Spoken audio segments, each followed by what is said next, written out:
Então, primeira leitura do livro do Eclesiástico, né? O livro do Eclesiástico, ele originalmente foi escrito em hebraico,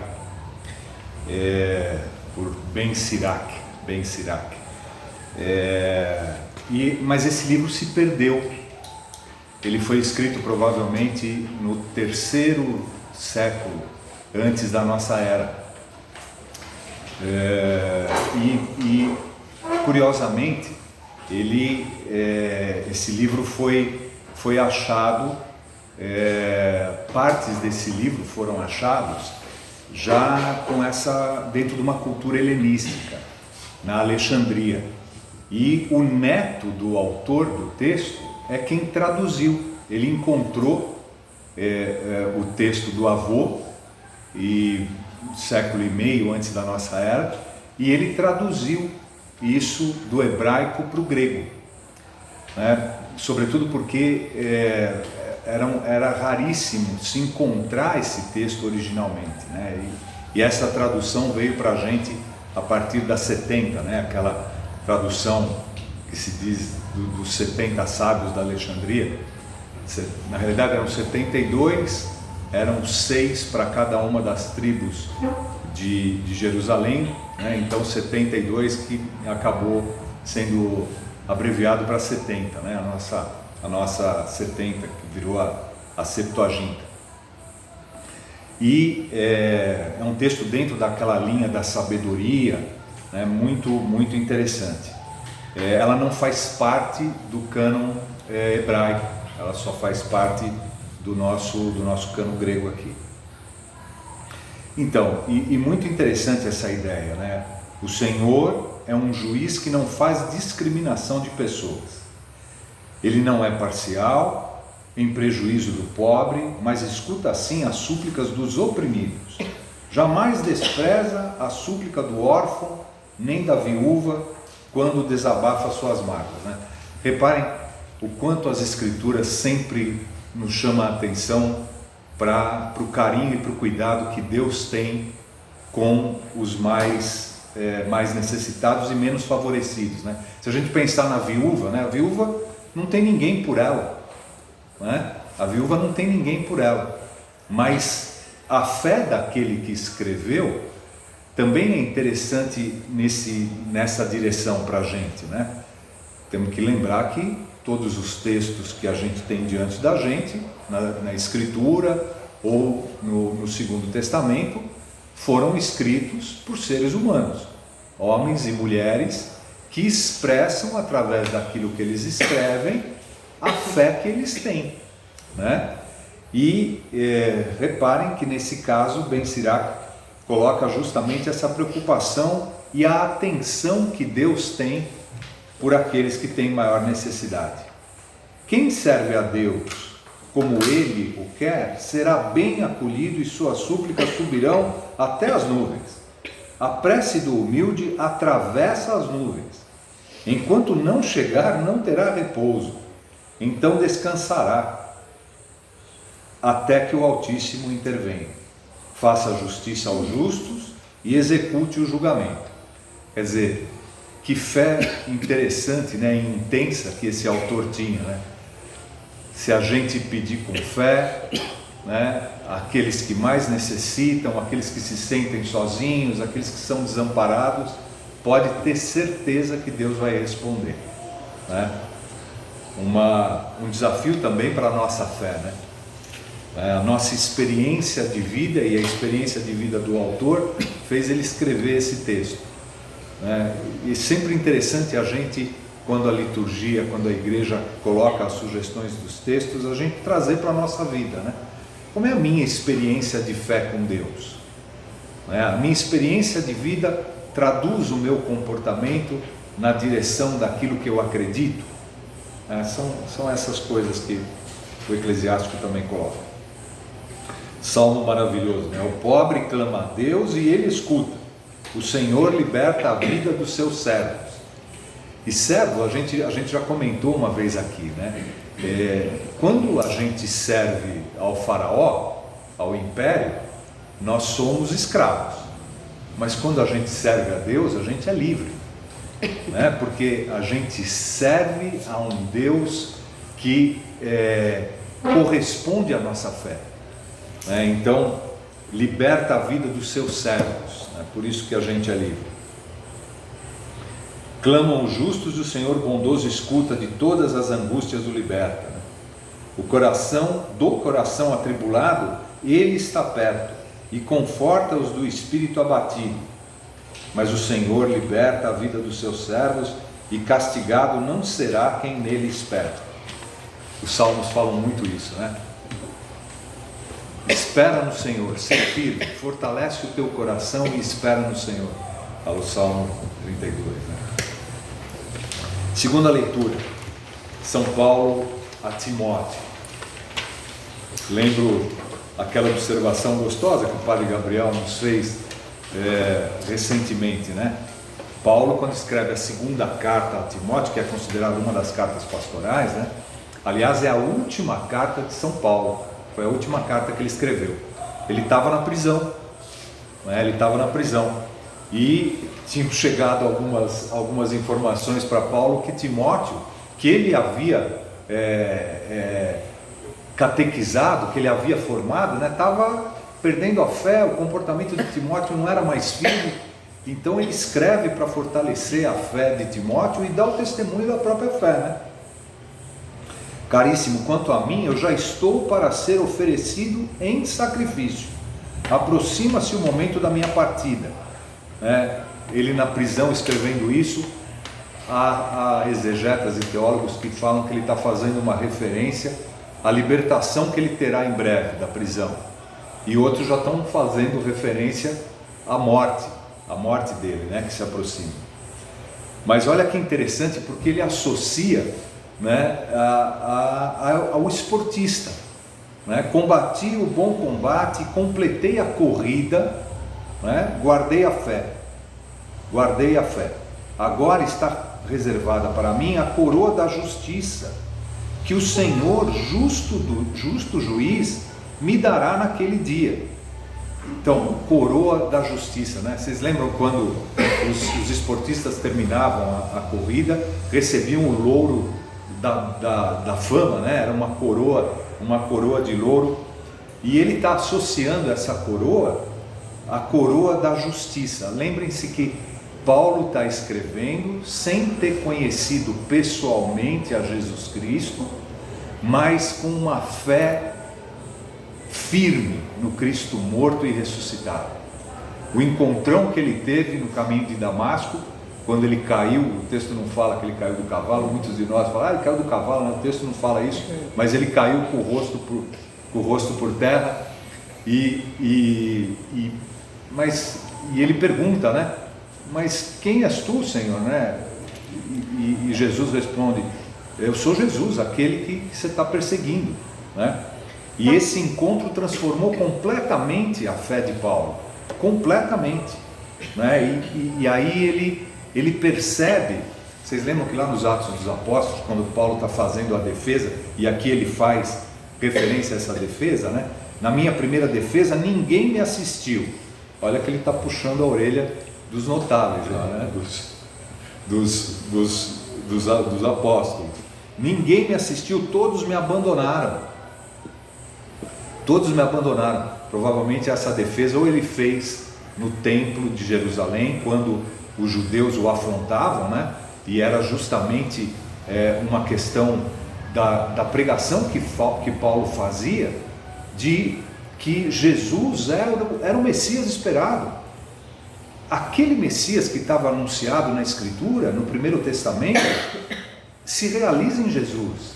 A Escritura se realiza em Jesus. Ele é o Messias, ele é o Filho unigênito, né? Ele é o próprio Deus. E Paulo, lá nos Atos dos Apóstolos, quando ele faz a defesa dele, ele lembra, eu sou judeu, filho de judeus, né? Estudei aos pés de Gamaliel. Gamaliel era um grande mestre das Escrituras, um profundo conhecedor da Escritura, e foi professor de Paulo, conhecia o Primeiro Testamento, a Escritura, como ninguém. Gamaliel é uma referência para os judeus, para o judaísmo, muito importante. E Paulo faz a defesa dizendo isso. Essa defesa ele está se referindo também, né? Ou talvez a defesa que ele fez também já diante dos romanos, porque depois ele foi levado para Roma, né? Aliás, ele foi salvo dos judeus e foi levado para Roma, porque ele também foi muito inteligente e se declarou cidadão romano, né? E ele diz isso: oxalá não lhe seja levado em conta. Quer dizer, ele perdoa e ele pede para que o Senhor não leve em conta esse abandono que ele teve. Mas o Senhor esteve ao meu lado. Todos o abandonaram a ele, mas o Senhor esteve ao lado dele. Então quantas vezes a gente sente isso na nossa fé, né? Quantas vezes a gente se sente sozinho, abandonado? Quanta gente entra em ansiedade, em crise de ansiedade, em depressão, porque se sente abandonado. Mas a fé daqueles que nos trazem quem é Jesus Cristo, morto e ressuscitado, diz: Ele jamais nos abandona. Mas o Senhor esteve ao meu lado e me deu forças. Ele fez com que a mensagem fosse anunciada por mim integralmente.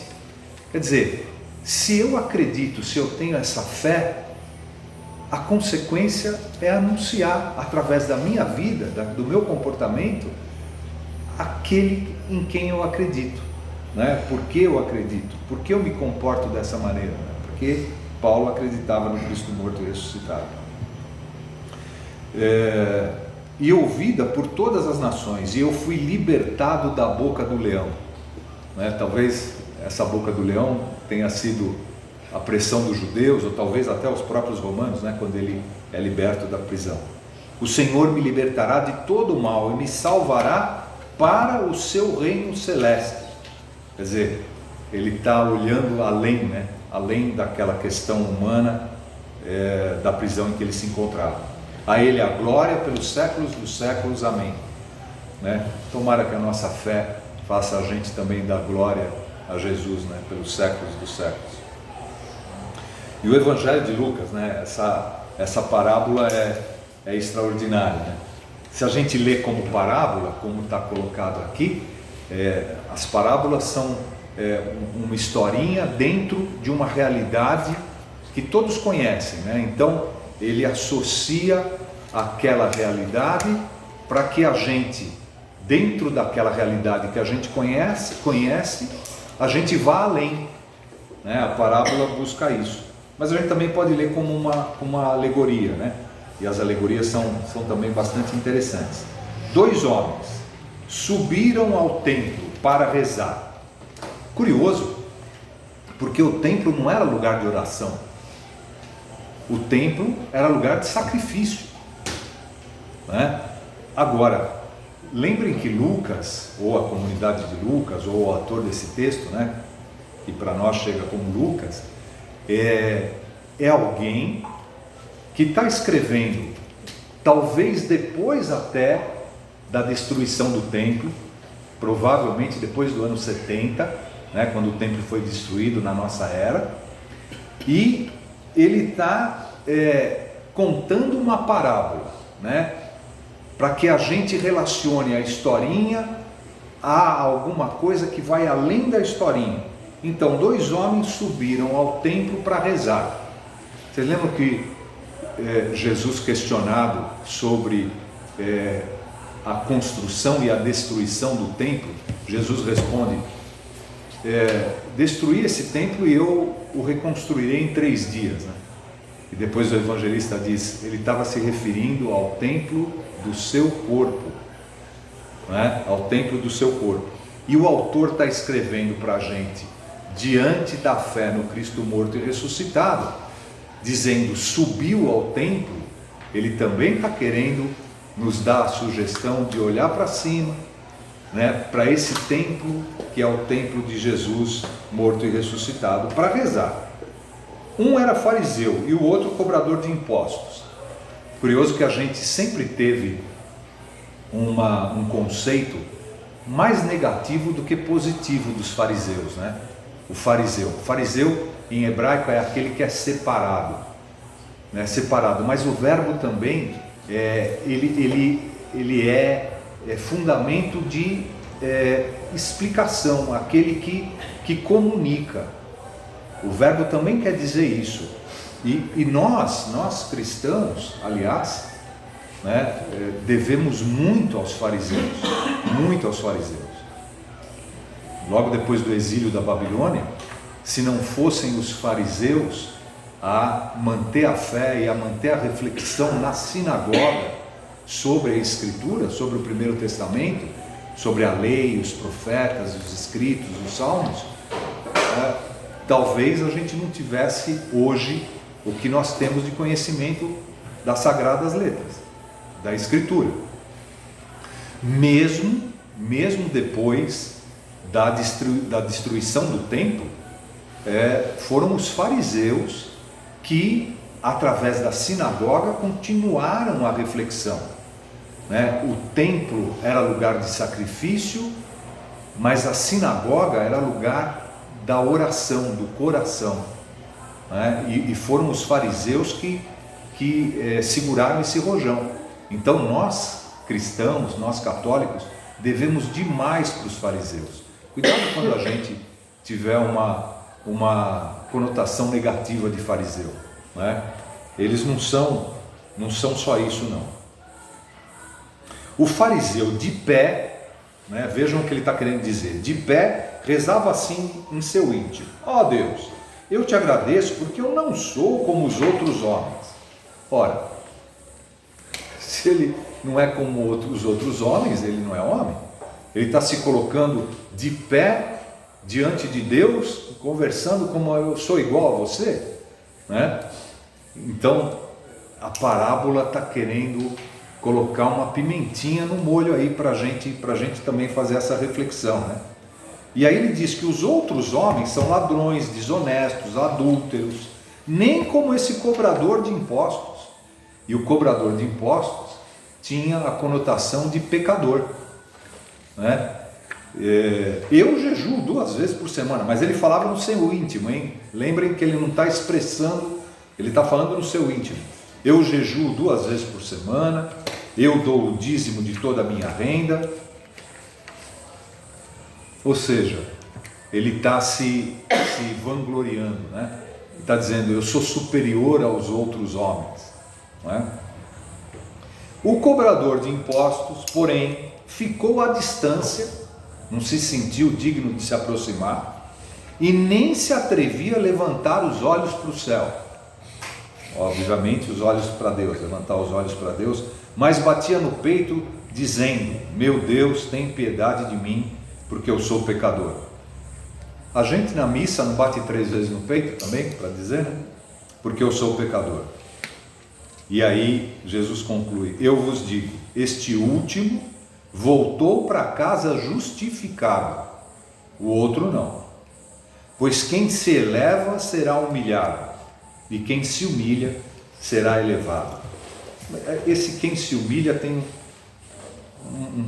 a tradução podia ser um pouquinho melhor: quem se torna humilde, quem se faz humilde, Deus nos criou com dignidade de seres humanos, e Ele não quer que a gente seja humilhado e nem que a gente se humilhe, mas que a gente se faça humilde, no sentido da humildade, Mas é também no sentido da conversão, No sentido de reconhecer que somos pecadores e que a gente depende de um Deus que, como diz São Paulo, vem nos socorrer, vem nos salvar.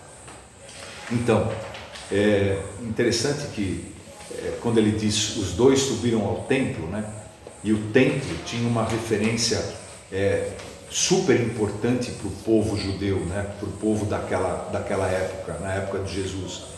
O templo era uma referência extraordinária e era tido com um respeito maravilhoso, Às vezes a gente vê nos nossos dias, outro dia nós vimos no templo mais importante para os brasileiros, o Santo Antônio de Aparecida, nós tivemos alguns exemplos. O templo foi respeitado, o bispo, o sacerdote que estava celebrando foi vaiado, Qual é a postura Que fé tinham aquelas pessoas que foram ao templo com bebidas, entraram no templo, na frente do templo, fora do templo, bebendo, né? Que fé é aquela?